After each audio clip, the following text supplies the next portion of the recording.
Hello everyone, welcome to Exampur. मैं आदर्श आप सबका अपने इस सेशन में हार्दिक स्वागत करता हूं।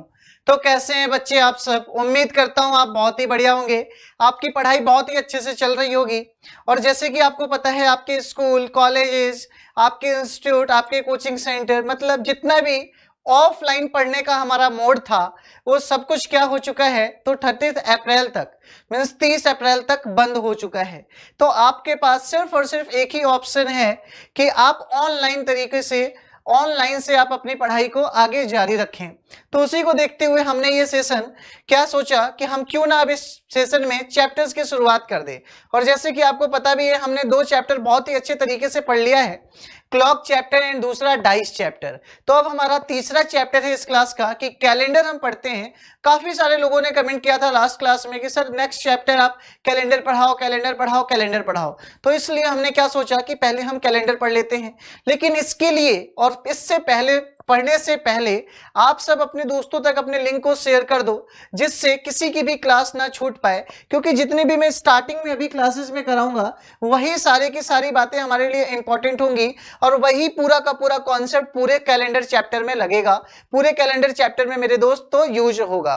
तो इसलिए टाइम नहीं खराब करते हुए फटाफट से अपने दोस्तों को बुला लीजिए, अपने हमारे सेशन को एक बार शेयर कर दीजिए, लाइक कर दीजिए, फिर हम अपने क्लास की ओर बढ़ेंगे। ठीक है बच्चे? तो फटाफट से आ जाइए। ठीक है, कुछ लोग आ भी चुके हैं हमारी क्लास में। जल्दी से आ जाओ, जल्दी से, टाइम खराब ना हो। तो चलो हम पढ़ना शुरू करते हैं। तो देखो, बेसिक सी बातों से हमें गुजरना है। सबसे छोटी छोटी बात जाननी है कि ये जो कैलेंडर हम पढ़ रहे होंगे, सर जो हम कैलेंडर पढ़ेंगे इसमें क्या क्या होगा। तो कैलेंडर सिर्फ और सिर्फ 2 ही चीजों के ऊपर डिपेंड करेगा मेरे दोस्त। जो कैलेंडर होगा हमारा, जो हमारा पंचांग होगा, वो सिर्फ और सिर्फ 2 चीजों के ऊपर डिपेंड करेगा। पहली जो चीज होगी वो होगी लीप ईयर का कॉन्सेप्ट। जो पहली चीज होगी सर, हमें समझना होगा कि लीप ईयर का कॉन्सेप्ट क्या होता है, और दूसरा हमें समझना होगा ऑड डेज का कॉन्सेप्ट क्या होता है। सिर्फ और सिर्फ यही 2 बात जाननी है इस पूरे चैप्टर में, जो कि बड़े इजली तरीके से मैं आपको समझाऊंगा। कि सबसे पहली बात आपको जाननी है कि लीप ईयर क्या होता है, और दूसरा जानना है ऑड डेज क्या होता है। इसको जानने से पहले कुछ और बात अगर मैं आपसे पूछना चाहूं कि मुझे बताओ, जो हम आज के टाइम में अपना कैलेंडर यूज कर रहे हैं, मुझे बताओ जो हम आज के टाइम में अपना कैलेंडर यूज कर रहे हैं, वो कौन सा कैलेंडर है? हिंदी कैलेंडर है या इंग्लिश कैलेंडर है? तो आप याद रखोगे मेरे दोस्त कि आज के टाइम में जो हम कैलेंडर यूज कर रहे हैं वो इंग्लिश कैलेंडर है। कौन सा कैलेंडर है? इंग्लिश कैलेंडर है। और अगर वो इंग्लिश कैलेंडर है तो उसका अपने आप में कुछ ना कुछ नाम होता होगा। तो ये याद रखना, जो हम आज के टाइम में कैलेंडर यूज कर रहे हैं उस कैलेंडर का नाम है ग्रिगोरियन कैलेंडर। उस कैलेंडर का नाम है मेरे बच्चे ग्रिगोरियन कैलेंडर। तो सबसे पहली बात हमने सीखी कि जो आज डेली लाइफ में कैलेंडर यूज होता है वो इंग्लिश कैलेंडर होता है, और उस इंग्लिश कैलेंडर का नाम क्या होता है? तो ग्रिगोरियन होता है। अब देखो सर, ये इंग्लिश कैलेंडर है तो जाहिर सी बात है ये हमारा तो होगा नहीं, हमने इसको एक्सेप्ट किया होगा। तो बताओ, हमने जो इस ग्रिगोरियन को एक्सेप्ट किया, इसको जब हमने अपने इंडिया में लागू किया, तो उस लागू करने की डेट क्या थी? तो याद रखना, ग्रिगोरियन कैलेंडर को हमने अपने इंडिया में लागू किया है 22 मार्च 1957 को। याद रखना, हमने इस ग्रिगोरियन कैलेंडर को हमने इंडिया में अप्लाई किया है 22 मार्च 1957 को। ठीक बच्चे? इसी तरीके से अगर क्वेश्चन आ जाए कि आप अपने हिंदी कैलेंडर को किस नाम से जानते हो, अपने राष्ट्रीय पंचांग को किस नाम से जानते हो, तो ये एमटीएस का क्वेश्चन पूछा हुआ है जीएस में कि बताओ हमारे राष्ट्रीय पंचांग को किस नाम से जाना जाता है। तो याद रखना, जो हमारा हिंदी कैलेंडर होता है उसको हम जानते हैं शक संवत या विक्रम संवत के नाम से। जो हमारा हिंदी कैलेंडर होता है उसे हम जानते हैं मेरे दोस्त शक संवत या विक्रम संवत के नाम से। तो ये बिल्कुल बेसिक सी बात, नॉर्मल सी बात हमने समझ ली कि जो डेली लाइफ में कैलेंडर यूज होता है वो इंग्लिश है, उस इंग्लिश का नाम ग्रिगोरियन है, और उस ग्रिगोरियन को हमने इंडिया में एक्सेप्ट किया 22 मार्च 1957 को। ऐसे ही जो हमारा राष्ट्रीय पंचांग है, जो हिंदी कैलेंडर है, उसको हम जानते हैं एक शक संवत और विक्रम संवत के नाम से। ठीक है? फिर देखो, अब मुझे एक बात बताना, जो हमारा कैलेंडर होता है, जो हमारा कैलेंडर होता है वो किसके ऊपर डिपेंड करता है? डिपेंड करने का मतलब मेरे दोस्त कैलेंडर किसके ऊपर डिपेंड करता है का मतलब कि कैलेंडर में सर डे होता है, कैलेंडर में सर डेट होता है, कैलेंडर में सर मंथ होता है, कैलेंडर में सर ईयर होता है। कैलेंडर पूरा का पूरा सिर्फ और सिर्फ इन्हीं चार बातों से मिलकर बनाया जाता है कि सर डेट होना चाहिए, सर डे होना चाहिए, मंथ होना चाहिए और ईयर होना चाहिए। तो अगर कैलेंडर इन चार बातों से मिलकर बनता है तो मैंने आपसे पूछा कि बताओ कैलेंडर इन चारों में से किस चीज के ऊपर डिपेंड करता है, डे के ऊपर, मंथ के ऊपर, ईयर के ऊपर या मंथ के ऊपर? जल्दी से बताओ। तो आप याद रखना जो कैलेंडर होगा हमारा वो सिर्फ और सिर्फ मेरे दोस्त ईयर के ऊपर डिपेंड करेगा, वर्ष के ऊपर डिपेंड करेगा। किसके ऊपर डिपेंड करेगा? तो वर्ष के ऊपर डिपेंड करेगा। यहां से दो बात आएगी, जो ईयर होता है हमारा वो अपने आप में मेरे दोस्त दो तरीके के होते हैं। जो हमारा ईयर होता है वो अपने आप में दो तरीके का होता है। सबसे पहला ईयर होता है जिसे आप जानते हो जनरल ईयर के नाम से, जिसे आप हिंदी में कहते हो सामान्य वर्ष। एक ईयर होता है हमारा जनरल ईयर जिसको आप कहते हो सामान्य वर्ष, और दूसरा ईयर हमारा कहलाता है जिसे आप कहते हो लीप ईयर, जिसे आप हिंदी में कहते हो अधिवर्ष। जिसे आप हिंदी में क्या कहते हो मेरे दोस्त? अधिवर्ष। ठीक है, अब देखो इस जनरल ईयर और लीप ईयर में बड़ा ही बेसिक सा डिफरेंस होता है। सर जनरल ईयर में जो दिन होते हैं वो 365 दिन होते हैं और लीप ईयर में जो दिन होते हैं वो 366 होता है। इसमें ऐसा होता है इसलिए क्योंकि इसकी जो फरवरी होती है ये 28 की होती है और इसमें जो फरवरी होती है ये 29 की होती है। ठीक बात है। अब एक और बात याद रखना, ये जो लीप ईयर है इसको हम एक और नाम से जानते हैं और उस लीप ईयर को हम जानते हैं किस नाम से? तो बाइसेक्सटाइल के नाम से। इस लीप ईयर को हम किस नाम से जानते हैं? तो इसे हम जानते हैं अपने बाइसेक्सटाइल के नाम से। तो क्लियर है मेरी बात? सर ईयर दो तरीके के होते हैं, पहला जनरल एंड दूसरा लीप। जनरल ईयर में जो दिन होता है वो 365 होता है, लीप में जो दिन होता है वो 366 होता है। इसमें ऐसा इसलिए होता है क्योंकि इसकी फरवरी 28 की होती है और इसकी फरवरी 29 की होती है। एक बात और याद रखना, जो जनरल ईयर होता है ये रियल में 365 दिनों का नहीं होता। ये जो जनरल ईयर होता है मेरे दोस्त ये रियल में 365 दिनों का नहीं होता। इसकी जो एग्जैक्ट वैल्यू होती है वो होती है 365 दिन 5 घंटे 48 मिनट और 48 सेकेंड। जो रियल में इसकी वैल्यू होती है वो होती है 365 दिन 5 घंटे 48 मिनट और 48 सेकेंड। और यही 5 घंटे 48 मिनट का टाइम हर 4 साल के बाद खुद को 24 घंटे में बदल देता है। और 24 घंटे में कितने दिन होते हैं? तो एक दिन। यही वजह है जो हमारे हर 4 साल के बाद हमें क्या मिल जाता है? तो लीप ईयर मिल जाता है। अगर कोई पूछे कि क्यों 4 साल के बाद एक दिन एक्स्ट्रा मिलता है तो आपका आंसर होगा क्योंकि सर जो जनरल ईयर होता है वो रियल में 365 नहीं होता। हम तो एग्जैक्ट 365 ले लेते हैं, उसकी रियल में वैल्यू होती है 365 दिन 5 घंटे 48 मिनट 48 सेकेंड। और यही 5 घंटे 48 मिनट का टाइम हर 4 साल के बाद 24 घंटे में बदलता है। और 24 घंटे में कितने दिन होते हैं सर? तो एक दिन होते हैं। इसलिए हर 4 साल के बाद हमारे पास क्या आ जाता है मेरे बच्चे?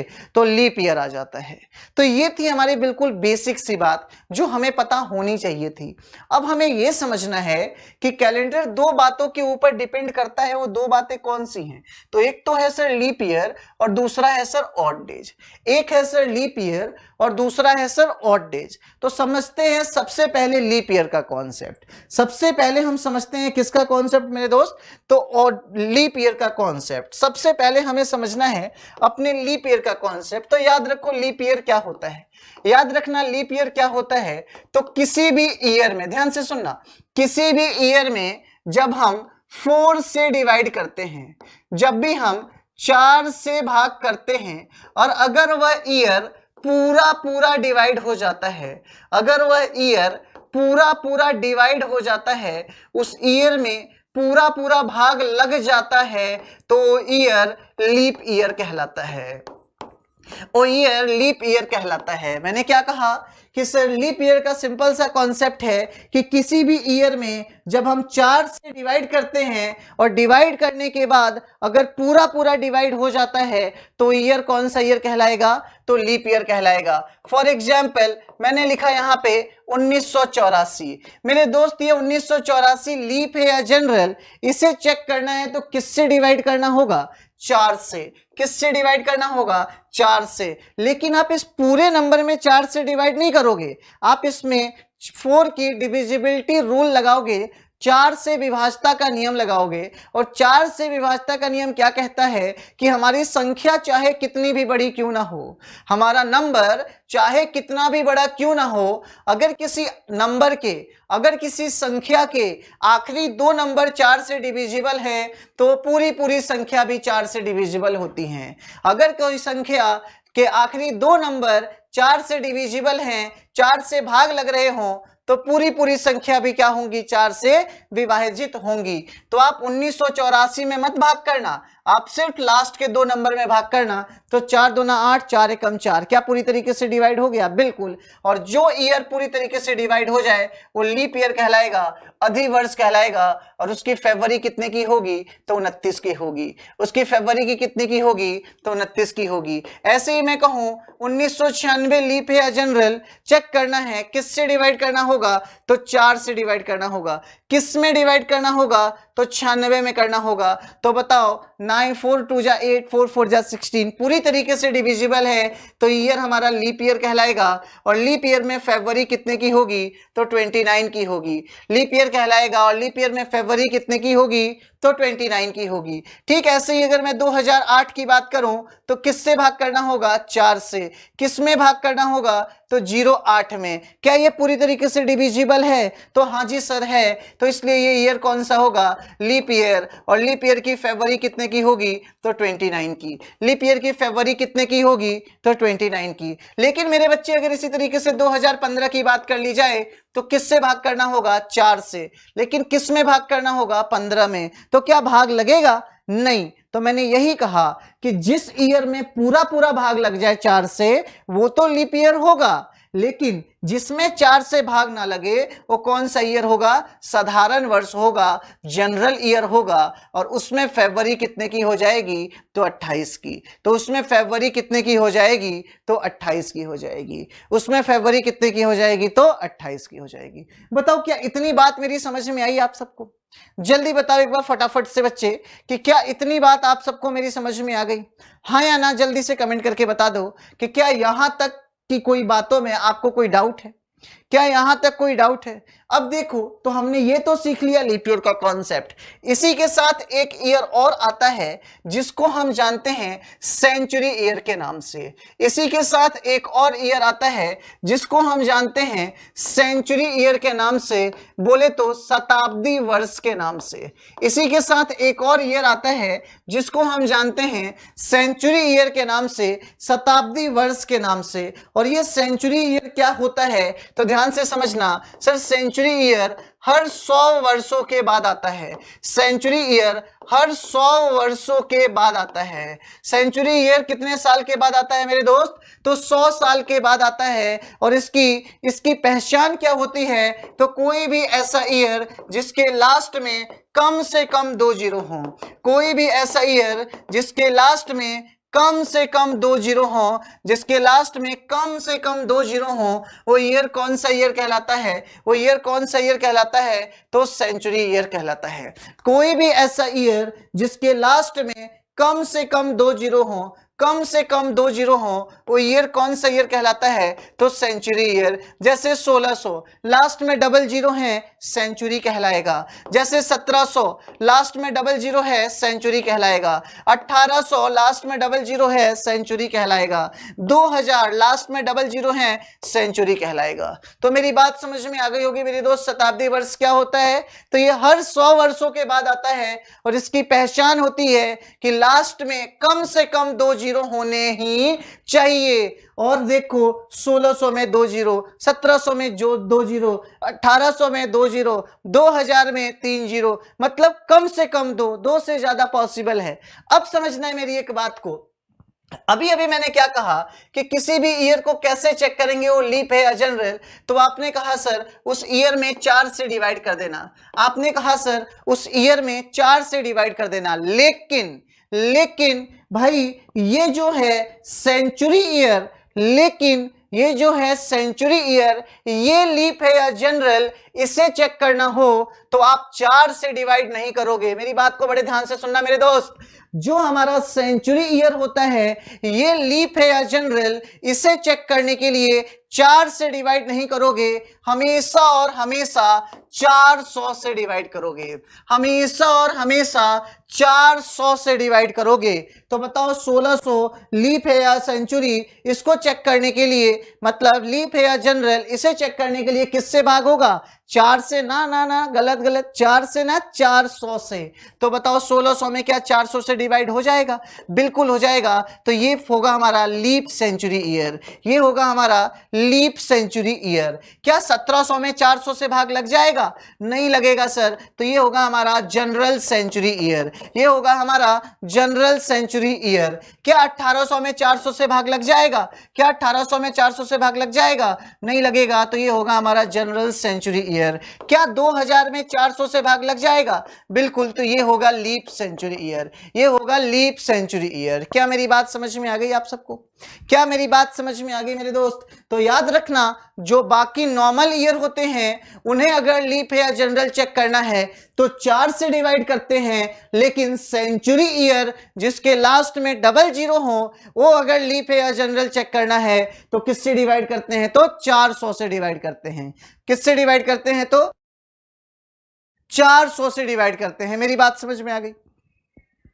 तो ये कॉन्सेप्ट था मेरे बच्चे लीप ईयर का।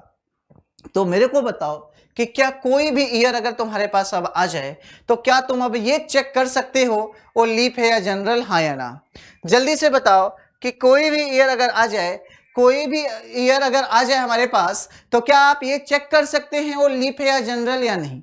जल्दी से बताइए। अगर आप ये बात समझ गए हो और अगर आप चेक कर सकते हो तो मैं यहाँ कुछ ईयर लिख रहा हूं मेरे बच्चे। 1996 चेक करके, 1896 बताओ लीप है या जनरल, 2016 बताओ लीप है या जनरल, 1788 बताओ लीप है या जनरल, 2100 बताओ लीप है या जनरल, इधर बताओ 1200 बताओ लीप है या जनरल, इधर बताओ 1800 बताओ लीप है या जनरल। जल्दी से बताओ फटाफट से कमेंट करके, फटाफट से कमेंट करके बच्चे बता दो, फटाफट से बच्चे कमेंट करके बता दो कि ये सारे जो ईयर हैं कौन सा ईयर लीप है, कौन सा ईयर जनरल है। पहला क्वेश्चन, दूसरा क्वेश्चन, तीसरा क्वेश्चन। साथ ही साथ मैं आपकी क्लास में रिवीजन भी कराते चलूंगा जिससे आपको बाद में दिक्कत नहीं हो। जल्दी से बताइए मुझे आंसर कि इसमें कौन सा लीप है एंड कौन सा जनरल है, कौन सा लीप है एंड कौन सा जनरल है। सिंपल सा कॉन्सेप्ट जो दिया था आपके सर ने कि जो नॉर्मल ईयर हैं मींस जो सेंचुरी नहीं है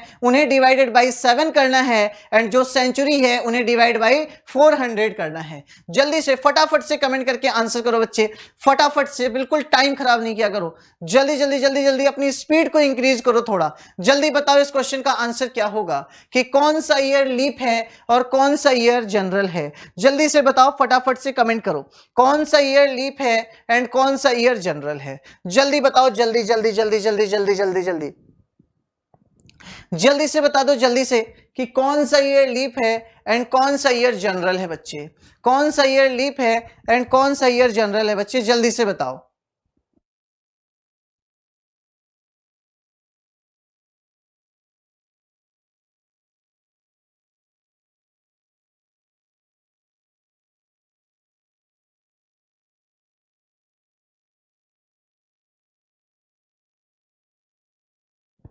चलो बच्चे जल्दी से बताओ इस क्वेश्चन का आंसर, जल्दी से इस क्वेश्चन का आंसर बता दो कि क्या होगा।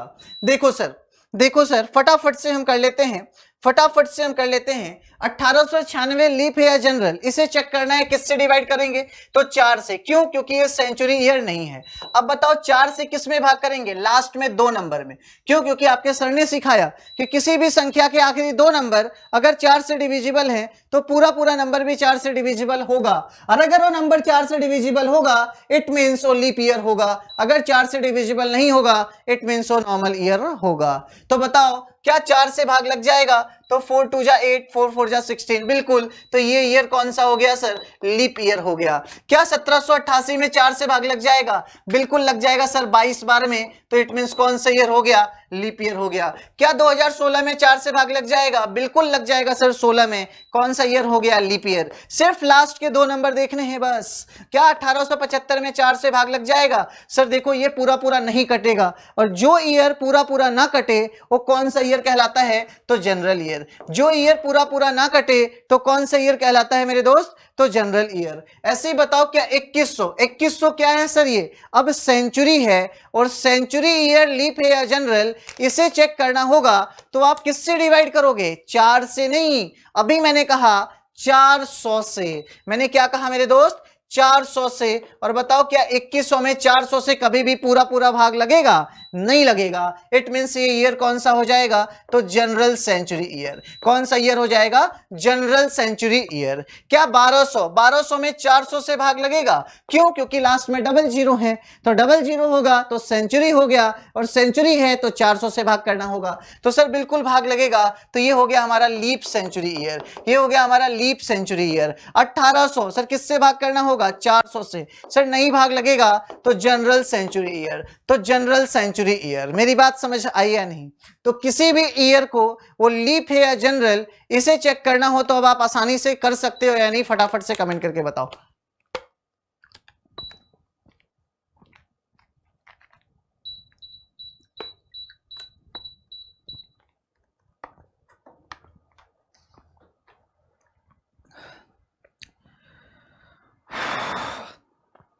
फटाफट से बच्चे कमेंट करके बता दो कि ये जो हमारा ईयर हमने सीखा, कि किसी भी ईयर को लीप है या जनरल को सीखना है, तो आपको समझ में आया या नहीं? अगर ये बात समझ में आ गई, लीप ईयर समझ में आ गया, तो हम अपने दूसरे कॉन्सेप्ट पे पढ़ेंगे जिसको हमने नाम दिया था जिसको हमने नाम दिया था ऑड डेज का। जिसको हमने नाम दिया था ऑड डेज का, कि ऑड डेज का कॉन्सेप्ट कैसे निकलता है। ऑड डेज का कॉन्सेप्ट हमें सीखना है, विषम दिन का कॉन्सेप्ट सीखना है। अब ये विषम दिन का कॉन्सेप्ट कैसे निकलता है? सिर्फ इन्हीं 2 बातों के ऊपर पूरा का पूरा कैलेंडर डिपेंड होगा मेरे भाई। सिर्फ इन्हीं 2 बातों के ऊपर पूरा का पूरा कैलेंडर डिपेंड होगा मेरे भाई। एक लीप ईयर का कॉन्सेप्ट जो कि मैंने आपको सिखा दिया, और दूसरा ये ऑड डेज का कॉन्सेप्ट जो अब हम सीखने वाले हैं। अब इस ऑड डेज के कॉन्सेप्ट से देखो क्वेश्चन किस तरीके से बनेगा। तो ये जो ऑड डेज है, हमारे पास 3 बातों के ऑड डेज निकलने चाहिए। हमारे पास 3 बातों के ऑड डेज निकलने चाहिए। सबसे पहली बात आती है नंबर ऑफ डेज का, मतलब दिनों की संख्या का। सबसे पहला ऑड डेज हमें निकलता है किसका? तो दिनों का। उसके बाद ऑड डेज निकलता है किसका? तो महीने का। और फिर किसका निकलता है? तो वर्ष का। तो ये 3 बात हमें समझना होगा कि सबसे पहले नंबर ऑफ डेज का ऑड डेज निकालना होगा, फिर मंथ्स का ऑड डेज निकालना होगा, और फिर ईयर निकालना होगा।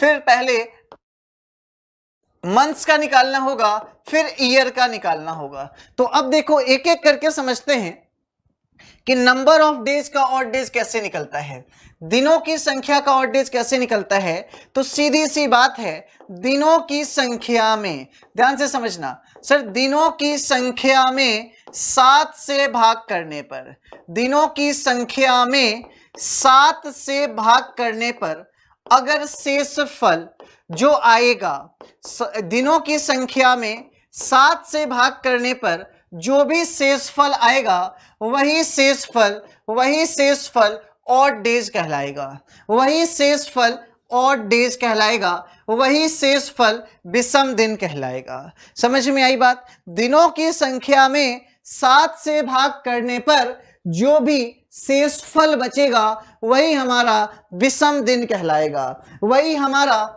विषम दिन कहलाएगा। फॉर एग्जाम्पल मान लो हमारे पास 38 दिन है। अब इस 38 दिन का विषम दिन निकालना है। कैसे निकालोगे? तो सर 7 से भाग करेंगे। 7 से भाग करेंगे तो 7 से भाग करते हैं 38 में, तो 7 पचे 35, 7 पचे 35, शेषफल कितना आ गया? ये 3, तो ये जो शेषफल है यही हमारा ऑड डेज कहलाएगा, यही हमारा ऑड डेज कहलाएगा। तो रिमाइंडर कितना आ गया सर? 3 आ गया। शेषफल कितना आ गया? तो 3 आ गया। हमारे पास आ गया 54। मान लो 7 से डिवाइड किया तो 7 7 जा कितना मिला? 49। 7 7 49। 49 के बाद शेषफल कितना मिल गया? 5, और यही 5 हमारा क्या कहलाएगा? ऑड डेज कहलाएगा। हमारे पास है 365, किससे भाग करना होगा? 7 से। तो 7 बचे 35, 7 दूना 14, शेषफल कितना हो गया? 1, और यही 1 हमारा क्या कहलाएगा? ऑड डेज कहलाएगा। मेरी बात समझ आई बच्चे? कि दिनों की संख्या में जब भी हम 7 से भाग करते हैं और भाग करने के बाद जो भी हमारा शेषफल निकल कर आता है, दिनों की संख्या में जब भी हम 7 से भाग करते हैं और भाग करने के बाद जो भी हमारा शेषफल निकल कर आता है वही शेषफल हमारा ऑड डेज कहलाता है। अब देखो मेरे दोस्त, ये ऑड डेज होता क्या है? तो मुझे बताओ, एक सप्ताह में कितने दिन होते हैं? तो 7 दिन होते हैं। अगर मैं पूछूं कि 7 दिन में कितने सप्ताह होंगे तो आप कहोगे सर 7 दिन में 1 सप्ताह होंगे, राइट। ऐसे ही अगर मैं पूछूं कि 15 दिन में कितने सप्ताह होंगे तो सर 7 दूना 14। 15 दिन में कितने सप्ताह होंगे? तो 2 तो सप्ताह हो जाएंगे, 7 दूना 14, और कितने दिन बच जाएंगे? तो 1 दिन बच जाएंगे। भाई 15 दिन में कितने सप्ताह होंगे? तो 2 सप्ताह होगा, और कितना दिन बच जाएगा? तो 1 दिन बच जाएगा। ऐसे ही मैं बोलूं कि 38 दिन में कितनी सप्ताह होंगे तो आप कहोगे सर 7 पचे 35, कितने सप्ताह होंगे? तो 5 तो सप्ताह होंगे, 5 तो सप्ताह होंगे, और कितने दिन बच जाएंगे? तो 3 दिन बच जाएंगे। तो याद रखना मेरे भाई, सप्ताह के अलावा जो भी ये दिन बचता है यही अपने आप में ऑड डेज होता है। यही देखो अपने आप में क्या होता है? ऑड डेज होता है। और मान लो 21 दिन आ गया तो 21 दिन का ऑड डेज कितना हो जाएगा? सर 21 दिन अगर आ गया तो 21 दिन का ऑड डेज कितना हो जाएगा? तो 7 त्रिका 21, 3 तो सप्ताह होगा, 3 तो सप्ताह होगा, और 0 दिन होगा। तो ये जो 0 है ये हमारा क्या कहलाएगा? ऑड डेज कहलाएगा। ये जो 0 है ये हमारा क्या कहलाएगा? तो ऑड डेज कहलाएगा। तो क्या आपको नंबर ऑफ डेज का भी ऑड डेज निकालना आया? क्या आपको नंबर ऑफ डेज का भी ऑड डेज निकालना आया मेरे दोस्त? बिल्कुल आ गया सर, अच्छे से समझ में। अब देखो हम आगे बढ़ते हैं, अब देखो हम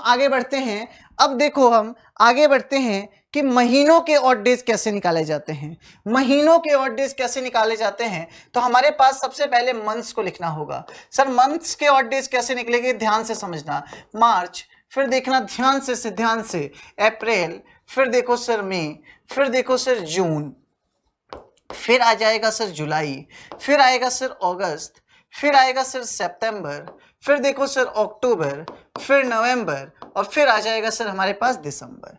सिंपल सा इसके ऊपर इसके डेज को लिख देते हैं कि किस किस मंथ में क्या क्या होता है। इसमें 31 होता है, इसमें 28 या 29 होता है, इसमें 31 होता है, इसमें 30 होता है, इसमें 31 होता है, इसमें 30 हो गया, ये 31 हो गया, ये भी 31 हो गया, ये 30 हो गया, ये 31 हो गया, ये 30 हो गया, और ये 31 हो गया।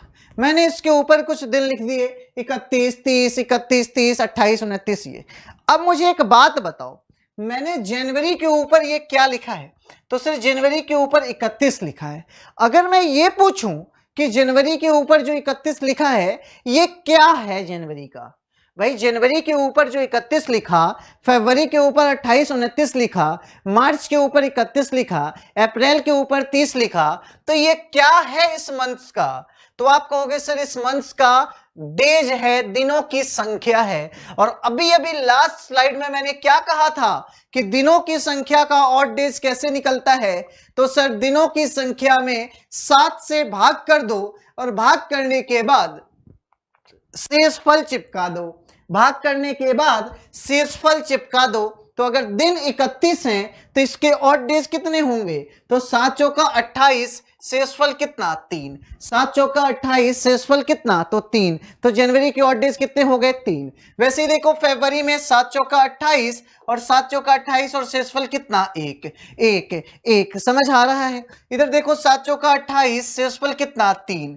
7 चौका 28, शेषफल कितना? 2। मतलब ये है सर कि जो भी मंथ 31 का है उसके 3 ऑड डेज होते हैं और जो भी मंथ 30 का है उसके 2 ऑड डेज होते हैं। साफ है भाई? जिसका ऑड डेज जिसमें 31 दिन होंगे उसमें 3 ऑड डेज होगा, जिसमें 30 दिन होंगे उसमें 2 ऑड डेज होगा। तो क्यों ना डायरेक्टली लिख देते हैं 3 2 3 3 2 3 2 3। अब मुझे बताओ कमेंट करके कि क्या इस नंबर ऑफ डेज का ऑड डेज निकालना आया? क्या नंबर ऑफ मंथ्स का ऑड डेज निकालना आया? कि भाई इंडिविजुअल मंथ का ऑड डेज कैसे निकालते हैं? कि भाई इंडिविजुअल मंथ्स का ऑड डेज कैसे निकालते हैं? फटाफट से मेरे दोस्त कमेंट करके बताओ। अब देखो इस पे क्वेश्चन किस तरीके से आया। इस पे क्वेश्चन आया कि बताओ 15 अगस्त से 10 नवंबर के बीच ऑड डेज कितना होगा? 15 अगस्त से 10 नवंबर के बीच ऑड डेज कितना होगा? ध्यान से समझना मेरी बात को। 15 अगस्त से 10 नवंबर के बीच ऑड डेज कितना होगा? सिंपल सा कॉन्सेप्ट है। इन दोनों में से उस मंथ को यहां नीचे लिखना, ध्यान से सुनना, इन दोनों में से उस मंथ को यहां लिखना जो हमारे कैलेंडर में पहले आता है। मैंने क्या कहा? इन दोनों में से उस मंथ को यहां नीचे लिखना जो हमारे कैलेंडर में पहले आता है, यहां क्वेश्चन में नहीं, जो हमारे कैलेंडर में पहले आता है। तो बताओ कैलेंडर में पहले अगस्त या नवंबर? तो सर अगस्त, यहां लिखो अगस्त। फिर बताओ क्या आएगा? सितंबर। फिर बताओ क्या आएगा? अक्टूबर। फिर बताओ क्या आएगा? तो नवंबर। यहां तक किसी को कोई डाउट नहीं होगा, यहां तक किसी को कोई डाउट नहीं होगा। अब याद रखना ये जो पहला महीना होगा, जो ये पहला महीना होगा, इसमें लिखना इस पहले महीने के बचे हुए दिन, इसमें लिखना इस पहले महीने के बचे हुए दिन, इसमें लिखना इस पहले महीने के बचे हुए दिन। तो बताओ अगस्त में कितने दिन होते हैं? 31। कितना दे रखा है? 15। कितना बच गया? कितना बच गया? तो 16। तो यहां क्या चिपका दिया मेरे दोस्त? 16। अब बताओ सितंबर का ऑड डेज कितना होगा? तो जो 30 का उसके ऑड डेज 2, जो 31 का उसके ऑड डेज 3। तो सितंबर 30 का होता है तो ऑड डेज कितना हो जाएगा? 2। अक्टूबर 31 का होता है तो ऑड डेज कितना हो जाएगा? 3। लेकिन जो लास्ट मंथ होगा, लास्ट मंथ में याद रखना लिखना होगा दिया गया दिन। लास्ट मंथ में लिखना होगा दिया गया दिन, दिया गया दिन, दी गई तारीख, और दिया हुआ कितना है? तो 10। तो यहां क्या लिख देना होगा? 10। मेरी बात समझ आई? फर्स्ट मंथ में हमेशा और हमेशा बचे हुए दिन, लास्ट मंथ में हमेशा और हमेशा गिवन डेट, दिया हुआ दिन। अब देखो मेरे भाई, जो 7 से बड़ा है, जो 7 से बड़ा है उसको यही भाग करके उसका शेषफल लिख दो। कैलकुलेशन बड़ा नहीं करना, शेषफल लिखो। तो 7 दूना 14, शेषफल कितना? 2। 7 एकम 7, शेषफल कितना? 3। जोड़ दो, आ जाओ। 3 और 3 6, 6 और 2 8, 8 और 2 10। क्या ये 10 7 से बड़ा मिला? तो फिर 7 से भाग कर दो। 7 एकम 7, शेषफल कितना हो गया? तो 3। 7 एकम 7, शेषफल कितना हो गया? तो 3। ये हो गया हमारा आंसर। 7 एकम 7, शेषफल कितना हो गया? तो 3। ये हो गया हमारा आंसर। एक क्वेश्चन और समझना, मैं समझाऊंगा आपको। एक क्वेश्चन और समझिएगा, एक क्वेश्चन और समझिएगा, मैं समझा रहा हूं और आपको बताना है कि कैसे आंसर करते हैं सर। तो देखो मैंने क्या कहा, इन दोनों में से किस मंथ को पहले लिखना होगा? इन दोनों में से नीचे बता दो जल्दी से, फटाफट से, किस मंथ को नीचे लिखना होगा? जो कैलेंडर में पहले आएगा। यही कंफ्यूजन में नहीं लाना है अपने आप को। हमें नीचे इन दोनों में से उस मंथ को पहले लिखना है जो हमारे कैलेंडर में पहले आता है। यहां पहले से कोई मतलब नहीं है, जो हमारे कैलेंडर में पहले आता है। और बताओ कैलेंडर में पहले अगस्त आएगा या मार्च आएगा? तो आप कहोगे मार्च आएगा। फिर बताओ अप्रैल आएगा, फिर बताओ मई आएगा, फिर बताओ ना जून आ जाएगा, फिर बताओ जुलाई आ जाएगा, फिर बोलो बोलो अगस्त आ जाएगा। बहुत ही शाबाश। अब बताओ जो फर्स्ट मंथ होगा, अब बताओ जो फर्स्ट मंथ होगा उसमें हमेशा और हमेशा क्या लिखना सीखा था? फर्स्ट मंथ में हमेशा और हमेशा क्या लिखना सीखा था? तो फर्स्ट मंथ में सर बचे हुए दिन, फर्स्ट मंथ में सर बचे हुए दिन, बोलो बोलो बोलो बोलो, बचे हुए दिन। और लास्ट मंथ में क्या? तो दिए हुए दिन। फर्स्ट मंथ में क्या? फर्स्ट मंथ में क्या? बचे हुए दिन, और लास्ट मंथ में दिए हुए दिन। तो बताओ बचे हुए दिन कितने हैं? बचे हुए दिन कितने हैं सर? तो अगस्त में 31 दिन होता है, नहीं मार्च सर, मार्च। क्यों? क्योंकि पहले आ रहा है। मार्च में 31 दिन होता है, 15 दे रखा है, कितने बच गए? तो 16 चिपकाओ। अप्रैल 30 का होगा, और जो 30 का वो 2, जो 31 का वो 3। तो अप्रैल में कितना? 2। मई में कितना? 3। जून में कितना? तो 2। और लास्ट मंथ क्या होगा? जुलाई में कितना? तो 3। और बताओ जो लास्ट मंथ है अगस्त, उसमें क्या लिखेंगे? जो क्वेश्चन में दिया गया दिन होगा, और दिया गया दिन कितना है? तो 12। यहां पे क्या चिपका दिया? 12। अब देखो 7 दूना 14, 7 दूना 14, शेषफल कितना? तो 2। इधर देखो 7 एकम 7, शेषफल कितना? तो 5। जोड़ो 2 और 2 4, 4 और 3 7, 7 और 3 9, 7 और 2 9, 9 और 3 12, 12 और 5 17। अब इस 17 को किससे भाग कर दोगे? 7 से। तो 7 दूना 14, 7 दूना 14, शेषफल कितना? तो 3 हमारा आंसर हो गया। 7 दूना 14, शेषफल कितना? तो 3 हमारा आंसर हो गया। क्या मेरी बात समझ में आई? क्या मेरी बात समझ में आई? फटाफट से बताओ, क्या मेरी बात समझ में आई? अगर आ गई तो एक क्वेश्चन देता हूं, अगर आ गई तो एक क्वेश्चन देता हूं, फटाफट से फटाफट से फटाफट से मुझे इस क्वेश्चन का आंसर निकाल के बताओ। फटाफट से इस क्वेश्चन का आंसर निकाल के बताओ। फटाफट से इस क्वेश्चन का आंसर निकाल के बताओ। 13 नवंबर से 24 जुलाई, 13 नवंबर से 24 जुलाई। जल्दी से इन दोनों मंथ्स के बीच और डेज को निकालो। जल्दी से इन दोनों मंथ्स के बीच और डेज को निकालो। जल्दी से इन दोनों मंथ्स के बीच और डेज को निकालो। सेम फंडा अपनाना कि नीचे उस मंथ को पहले लिखेंगे जो हमारे कैलेंडर में पहले आता है, यहां पहले नहीं, जो हमारे कैलेंडर में पहले आता है। जल्दी से लिखकर बताओ बच्चे आंसर क्या होगा? जल्दी से।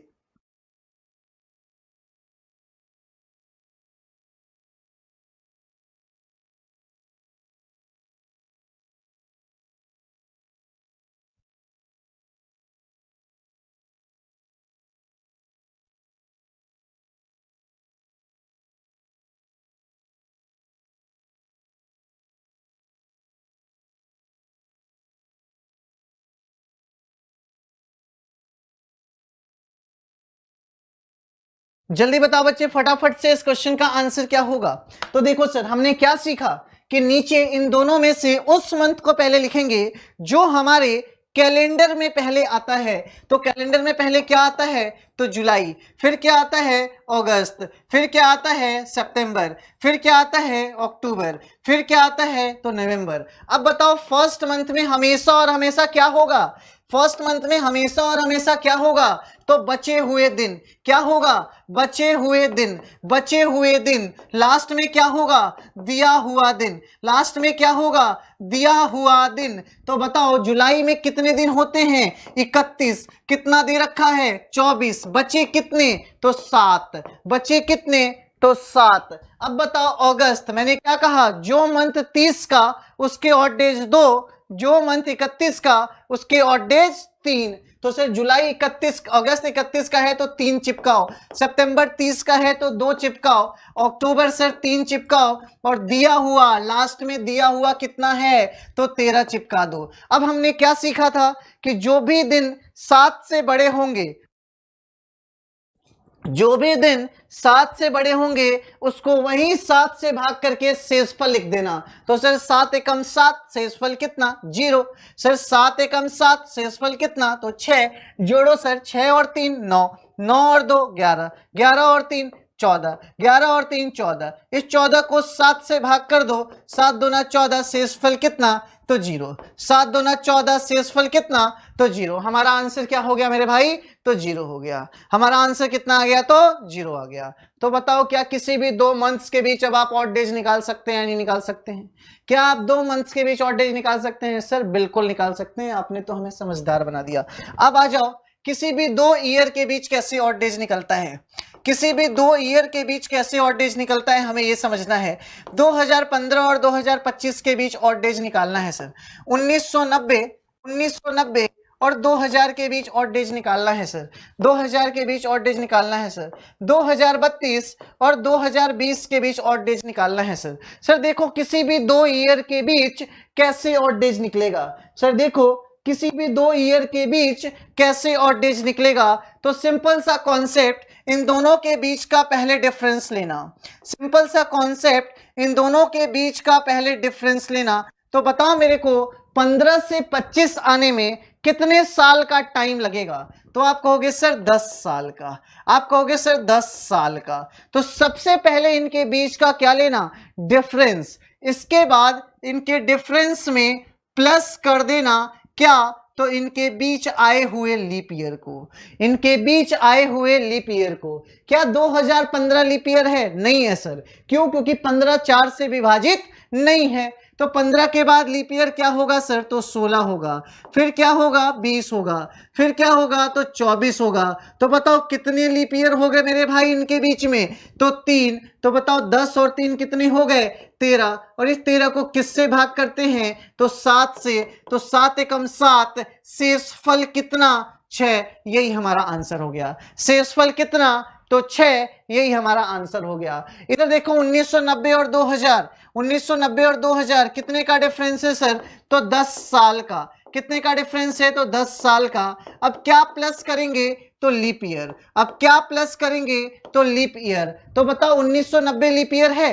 1990 लीप ईयर है? ना जी ना, क्योंकि 4 से विभाजित नहीं है। 1991 है? नहीं। पहला लीप ईयर क्या आया? 92। फिर क्या आया? 96। फिर क्या आया? 2000। बताओ कितने लीप ईयर हो गए? बताओ कितने लीप ईयर हो गए? तो 3। फिर से 10 और 3 13 को 7 से भाग किया तो 7 एकम 7, शेषफल कितना? 6। 7 एकम 7, शेषफल कितना? तो 6। हमारा आंसर क्या हो गया? 6। समझ आया? क्या बच्चे समझ में आया? इधर देखो 2032 और 2020 कितने का डिफरेंस है? कहीं भी आए, पीछे से आगे जाना हो, आगे से पीछे, सिर्फ डिफरेंस लेना है। तो बताओ 20 से 32, सर 12 साल का गैप है। 12 साल का गैप है। इस 12 साल में जोड़ना है क्या? तो लीप ईयर। तो बताओ 2020 लीप ईयर है? हाँ जी सर। 2024 है? हाँ जी। 2028 है? हाँ जी। 2032 है? बिल्कुल है। तो बताओ टोटल लीप ईयर कितने निकल कर आ गए? तो 4 निकल कर आ गए। तो 12 और 4 कितने? 16। 16 को 7 से भाग कर दो, 7 दूना 14, शेषफल कितना? तो 2। हमारा आंसर क्या हो गया मेरे भाई? तो 2 आंसर हो गया। तो बताओ मेरे को कि क्या आप नंबर ऑफ डेज का ऑड डेज निकाल सकते हैं? नंबर ऑफ मंथ्स का ऑड डेज निकाल सकते हैं? क्या किसी भी 2 ईयर के बीच ऑड डेज निकाल सकते हैं? फटाफट से कमेंट करके बताइए कि क्या आप इतना काम कर सकते हैं या नहीं। जल्दी से जल्दी बताइए। जितनी बातें मैंने आपको सिखाई है, क्या आपको मेरी बात अच्छे से समझ में आई है या नहीं आई है? क्या आपको मेरी बात अच्छे से समझ में आई है या नहीं आई है बच्चे? ये बताइए जल्दी से, फटाफट से। तो आज की क्लास में हम इतने ही रहने देते हैं। हमने सिर्फ जो कैलेंडर था इसका ओवरव्यू ले लिया, बेसिक सी बातें सीख ली। अब अगली क्लास में इसके ऊपर क्वेश्चंस का काम होगा। अगली क्लास में इसके ऊपर किसका काम होगा मेरे दोस्त? तो क्वेश्चंस का काम होगा। अब हम डायरेक्टली अपने क्वेश्चंस पे आ जाएंगे। तो इसलिए मैं उम्मीद करता हूं कि आपको सारी की सारी बात समझ में आ गई। अच्छे से आपने चीजों को समझा कि नंबर ऑफ डेज का ऑड डेज कैसे निकलता है, 2 मंथ्स के बीच ऑड डेज कैसे निकलता है, 2 ईयर के बीच ऑड डेज कैसे निकलता है ना। उसके बाद लीप ईयर कैसे निकलता है, जनरल ईयर कैसे निकलता है। तो इन सारी बातों को मैंने इस लेक्चर में आपको दिया और उम्मीद करता हूं बहुत अच्छे ढंग से मैंने दिया है। तो आप तक एक एक बात क्लियर हो गई होगी, एक एक डाउट आपके मन में क्लियर जो आए होंगे वो क्लियर हो गए होंगे। ठीक है, तो जो लोग लास्ट में भी वीडियो में जुड़े होंगे वो स्टार्टिंग के लेक्चर को जरूर देखें, क्योंकि जब भी हमारी कल अगली क्लास जो होगी उसमें क्वेश्चंस की प्रैक्टिस जब मैं कराऊंगा तो डायरेक्ट जब क्वेश्चन पे आऊंगा तो आपको दिक्कतों का सामना नहीं करना पड़ेगा। आप सीधे सीधे आंसर दे दोगे अगर ये सारी बातें मेरी याद होगी आपको तो। ठीक बच्चे, तो मिलते हैं अब हम अपनी कल की क्लास में। तब तक के लिए bye bye, take care, good night all of you.